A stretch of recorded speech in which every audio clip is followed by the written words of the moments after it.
आजचा दिवस हा काही साधासुद्धा दिवस नाही. आज तो दिवस आहे जेव्हा एक दीर्घकाळ जपलेलं स्वप्न अखेरी सत्यात उतरलं. माझी आई, पत्नी आणि मुलगा माझ्या शेजारी उभे असताना मी माझ्या नवीन घराची पायाभरणी केली. हा तो क्षण होता जो मी 40 वर्ष माझ्या हृदयात जपला होता. जेव्हा माझे वडील मुंबईला आले तेव्हा त्याने आमची वडिलोपार्जित मालमत्ता मागे सोडली होती. तेव्हा माझा जन्मही झाला होता. माझा जन्म झाल्यानंतर मी वडिलांसोबत क्वचित गावी जायचो. तेव्हा आम्ही काकांच्या घरी राहायचो. आमचं स्वतःचं घर फक्त एक आठवण म्हणून राहिलं होतं. मी 18 वर्षाचा असताना आयुष्य अचानक बदललं.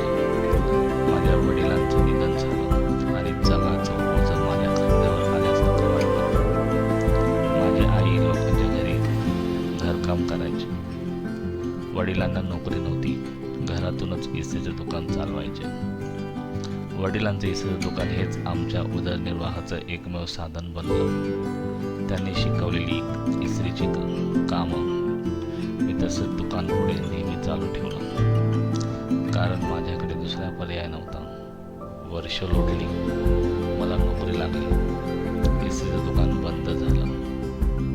पण स्वतःचं घर असावं हे स्वप्न कुठेतरी मनात खोलवर जिवंत राहिलं होतं.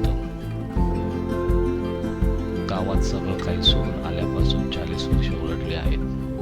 40 वर्षाचा संघर्ष, जबाबदारी आणि एक शांत आशा. पण आयुष्य आपल्या जिथे खऱ्या अर्थानं आपलं स्थान आहे तिथे परत आणण्याचा मार्ग शोधतोच. आमच्या भावंडांच्या आणि काकांच्या पाठिंब्याने आम्ही आमच्या मुलाशी पुन्हा जोडले गेलो आणि आज मी माझ्या गावाच्या भूमीवर उभा राहून माझ्या स्वतःच्या घराची पायाभरणी करत आहे. पायाचा दगड ठेवताना एकच विचार माझ्या मनात पुन्हा पुन्हा येत होता. आज माझे वडील इथे असते तर किती छान झालं असतं. तो क्षण पाहण्यासाठी, माझ्या चेहऱ्यावरचा आनंद पाहण्यासाठी, स्वप्न अखेरीस सत्यात उतरताना पाहण्यासाठी आज त्यांची खूप आठवण येते. हे घर फक्त एक इमारत नाही, हा माझा प्रवास आहे, हा माझा संघर्ष आहे, हा माझा विजय आहे.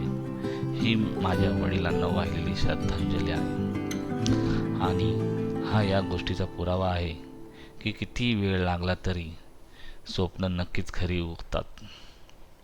मी माझ्या घराविषयी आणि माझ्या प्रवासाविषयीचे अपडेट तुमच्यासोबत शेअर करत राहीन. धन्यवाद. माझ्या आयुष्याचा या भावनिक टप्प्याचा भाग झाल्याबद्दल.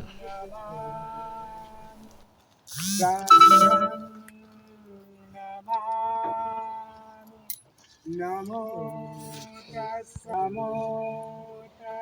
भगवतो अरहतो सम्मा सम्बुद्धस्स.